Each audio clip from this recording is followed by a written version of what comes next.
Mémoire britannique inscrite dans la pierre. Le 17 octobre 1918, l'île est libérée par les troupes britanniques. Le 18, c'est au tour des trois villages d'Anap, Ask et Flers-et-l'Île de l'être. Octobre 1918, à la frontière d'Anap et d'Ask, le long de la voie ferrée, les Britanniques installent un hôpital de campagne, centre de tri des blessés, à proximité du front. C'est la ligne de chemin de fer l'île Tournai que l'aviation britannique a bombardée au niveau de la gare d'Ask sous l'occupation allemande. En 1920, Ask, reconnaissante envers ses libérateurs, concède gratuitement et à perpétuité le terrain qui a accueilli les dépouilles des soldats britanniques. En 2022, le cimetière militaire du Commonwealth compte 55 tombes. Toutes les stèles des militaires sont identiques. Les épitaphes constituent l'espace laissé à l'individualisation du décès.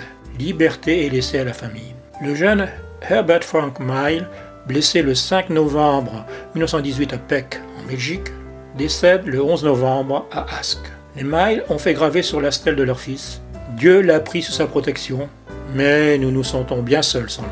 Les inscriptions suivantes figurent sur les stèles. Emblème et devise de l'unité, matricule, grade, nom, prénom, unité, arme, date du décès, âge, confession, épitaphe. La majorité des 49 soldats défunts sont britanniques.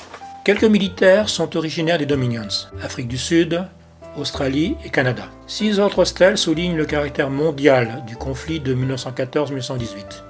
Celle de 4 Chinois et 2 Indiens. Toutes ces tombes sont les pages du grand livre de la Grande Guerre gravées dans la pierre. Le hussard Purchon, décédé en novembre 1914, illustre la fin de la cavalerie traditionnelle et l'échec de la guerre de mouvement.